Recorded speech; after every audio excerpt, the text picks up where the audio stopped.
Hello students हम पढ़ रहे थे chemical effect of electric current. तो केमिकल इफेक्ट क्या होता है?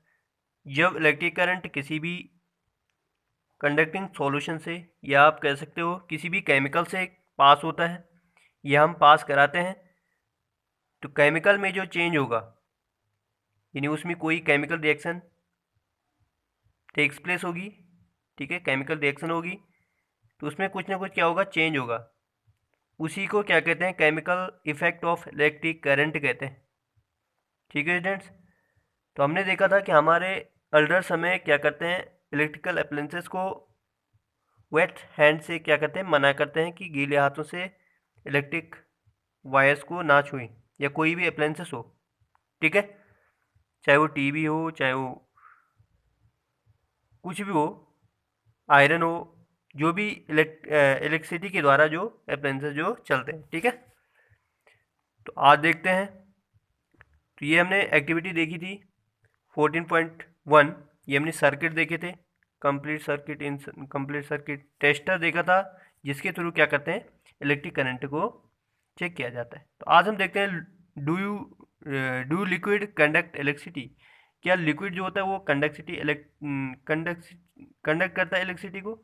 तो स्टूडेंट सबसे पहले हमें, जब हमारे अल्ट्रास जो क्या क्या कहते हैं कि गीले हाथों से क्या नहीं करना चाहिए, इलेक्ट्रिकल अप्लायंसेस जो होते हैं उन्हें नहीं छूना चाहिए। तो इसका मतलब क्या है कि जो यदि हमारे हाथ गीले हैं, तो वाटर भी हम क्या मानेंगे कि वाटर जो है, इसीलिए तो करते हैं मना कि वाटर जो है वो क्या होता है, गुड कंडक्टर ऑफ इलेक्ट्रिसिटी। ठीक है, यदि कहीं पे पानी गिरा हो, तो गीले फर्श पे अगर खड़े हैं हम, तो हमें क्या नहीं करना चाहिए, इलेक्ट्रिक स्विच को क्या नहीं करना चाहिए, टच नहीं करना चाहिए। जिससे क्या होगा, क्योंकि वाटर जो होता है वो क्या होता है, गुड कंडक्टर ऑफ इलेक्ट्रिसिटी। तो वैसे हमें पता लग गया कि जो लिक्विड जो होता है वो क्या होता है, गुड कंडक्टर ऑफ इलेक्ट्रिसिटी। ठीक है, हमारी बॉडी में भी क्या होता है, लिक्विड फर्जेंस होता है, फ्लूइड फर्जेंस होता है। हमारी बॉडी भी गुड कंडक्टर ऑफ इलेक्ट्रिसिटी होती है, हमारी बॉडी से भी, तभी तो हमें शॉक लगता है। ठीक है, तो देखते हैं एक्टिविटी कि लिक्विड जो है वो इलेक्ट्रिसिटी को कंडक्ट करते हैं। तो एक्टिविटी, आपने क्या करना है कि collect a few small plastic और रबर कैप। ठीक है, जैसे आपको दिख रहा होगा ये, तो जो डिस्चार्ज हो चुकी है उससे क्या लेना है, अपने उसे साफ करना है। एक प्लास्टिक की बोतल लिया आपने, और आपने इस प्रकार से क्या बना लिया, सर्किट बना लिया। ठीक है स्टूडेंट्स, उसमें आपने क्या करना है, पोर 1 टीस्पून लेमन जूस और विनेगर। तो लेमन जूस डालो उसमें, या विनेगर डालो, कुछ भी डालो थोड़ा। ठीक है, ब्रिंग यूर टेस्टर, और उसे क्या बना दो, सर्किट बना दो ऐसा। ठीक है, ये क्या बना दिया आपने, टेस्टर बना दिया। जैसे हमने टेस्टर यूज किया था, जो पेंचकस था उसका यूज किया था हमने, पहले प्लास्टिक की तरफ लगाया था, तो ये भी क्या बन गई, टेस्टर बन गया। आप टेस्ट कर रहे हो कि जो लिक्विड है वो क्या है, कंडक्ट करता है इलेक्ट्रिसिटी को या नहीं करता है। ठीक है स्टूडेंट्स, तो when the liquid between the two ends of tester, तो आपने इस प्रकार से ये किया, सर्किट तैयार किया। ठीक है, और स्विच क्या कर दिया, आप ऑन कर दिया, स्विच ऑन किया आपने, तो electric current to pass the circuit to tester become complete, the current flow the circuit and bulb glow. तो यदि क्या होगा, सर्किट कंप्लीट होगा, बल्ब ग्लो होगा। सर्किट अगर इनकम्प्लीट होगा तो बल्ब ग्लो नहीं होगा।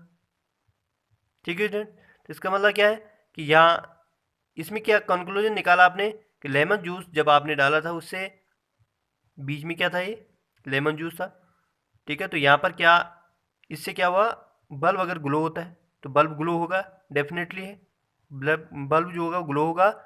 तो आप क्या मानेंगे कि जो इलेक्ट्रिक करंट है, जो लिक्विड जो होते हैं वो इलेक्ट्रिक करंट को कंडक्ट करते हैं, लेकिन सारे लिक्विड नहीं।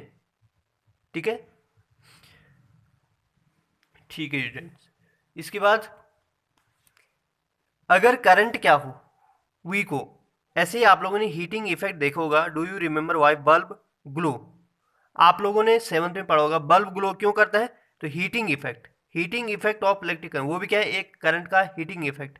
जैसे करंट पास किया, तो जो फिलामेंट जो होता है वो क्या होता है, बल्ब के बीच में देखा होगा आप लोगों ने, फिलामेंट बना होता है, टंगस्टन का जो बना होता है, वो क्या होता है, हीट होता है। ठीक है, हीट होगा हाई टेम्परेचर पे, तो बल्ब जो होता है वो ग्लो होने लगता है। लेकिन करंट अगर वीक हो तो वो ग्लो करना क्या कर देता है, बंद कर देता है। क्या कर देता है, बंद कर देता है। तो अगर करंट अगर वीक हो तो वीक करंट को कैसे चेक किया जाता है, वीक करंट को कैसे चेक किया जाता है, वीक करंट को कैसे चेक किया जाता है। आपको आपने ये देखे होंगे सबने, एलईडी, एलईडी देखी सबने। ये कितना भी वीक करंट होगा तो ये क्या अगर करंट ज़्यादा होगा तो ये क्या जलेंगे, अच्छे से जलेंगे। करंट थोड़ा वीक होगा तो उतने कम जलेंगे। ठीक है, एलईडी यानी लाइट इमिटिंग डायोड। क्या इसका नाम है, लाइट इमिटिंग डायोड। ठीक है, तो इसमें इन्हें लेड कहते हैं, ये जो दिख रहे होंगे आपको लेड कहते हैं। एक थोड़ा क्या होता है, बड़ा होता है, तो जो बड़ा वाला होता है उसे कहते हैं एनोड, और जो छोटा वाला होता है उसे कहते हैं कैथोड। ठीक है, एनोड यानी एनोड को ज्वाइंट किया जाता है पॉजिटिव वाले टर्मिनल से, और कैथोड को ज्वाइंट किया जाता है निगेटिव वाले टर्मिनल से। दो टर्मिनल देखे ना आप लोगों ने। ठीक है, तो इसे आप चेक कर सकते हो, इसे आप चेक कर सकते हो लाइट इमिटिंग डायोड। इससे आप चेक कर सकते हो कि कोई करंट वीक है, या वीक करंट को भी चेक कर सकते हैं कि करंट कितना है। ठीक है, यानी कि करंट ज़्यादा है या कम है, तो ये वीक करंट को भी क्या कर सकते हैं, इससे चेक किया जाता है। किससे, एलईडी से। ठीक है, एलईडी इसी में काम आता है। ठीक है स्टूडेंट्स, उसके बाद हम एक एक्टिविटी फिर देखेंगे। ठीक है, आपने क्या किया, एक मैच बॉक्स लिया। ठीक है, एम्प्टी मैच बॉक्स, खाली मैच बॉक्स लिया, उसके बीच में क्या रख दिया, नीडल, वो कंपास रख दिया, मैग्नेटिक कंपास। ठीक है, इसमें एक नीडल होती है, और उसे रैप कर दिया किससे, वायर से। ठीक है, इस प्रकार से। ठीक है, यहाँ पर आपने टेस्टर लिया, टेस्टर में आपने कुछ भी सैंपल लिया, यहाँ पर क्या लिया, सैंपल लिया, वाटर ही ले दिया चाहे, ठीक है, या लेमन जूस। अब यहाँ पर ये बैटरी है, जैसे ही आप क्या करेंगे, यहाँ से इलेक्ट्रिक करंट को पास करेंगे, तो जो आप लोगों ने पढ़ा है मैग्नेटिज्म भी शो करता है electric current. Electric current heating effect हो गए, हीटिंग इफेक्ट मैंने अभी बताया था कि बल्ब ग्लो होता है हीटिंग इफेक्ट के कारण। ठीक है, मैग्नेटिक इफेक्ट क्या होता है, तो मैग्नेटिक फील्ड मैग्नेटिज्म को शो करता है। तो जैसे आप इलेक्ट्रिसिटी को पास करेंगे, तो जो ये जो नीडल है, ये कंपास जो रखा है आपने यहाँ, इसमें क्या होगा, डिफ्लेक्शन होगा, नीडल में क्या होगा, डिफ्लेक्शन होगा। ठीक है, तो डिफ्लेक्शन होगा तो इसका मतलब क्या है कि जो आपने टेस्टर रखा है वो क्या है, यानी सर्किट आपका कंप्लीट है और वो गुड कंडक्टर है इलेक्ट्रिसिटी। ठीक है स्टूडेंट, तो यहाँ पर आप कुछ भी ले सकते हो, वाटर लो, टैप वाटर भी ले सकते हैं, वेजिटेबल ऑयल भी ले सकते हैं, मिल्क भी ले सकते हैं, कोई भी लिक्विड ले सकते हैं। ठीक है, तो ये आप एक्टिविटी फिजिक्स लैब में कर सकते हैं, अगर लैब होती थी तो। घर पे तो नहीं होगी, खैर ये तो सब जानते हैं। ठीक है, तो ये एक्टिविटी थी। ये आप लोगों के पास एक टेबल दे रखी है। ठीक है, ये कुछ है जैसे लेमन जूस हो गए, vinegar, tap water, vegetable oil, ठीक है, मिल्क, मिल्क हो गए, हनी हो गए, तो इन्हें आपने बताना है कि ये गुड कंडक्टर हैं या बैड कंडक्टर हैं। तो इसे कैसे बता सकते हैं आप, जब आप क्या करेंगे, टेस्टर बनाएंगे, ये टेस्टर। ठीक है, टेस्टर, टेस्टर के थ्रू इन्हें आप चेक कर सकते हो।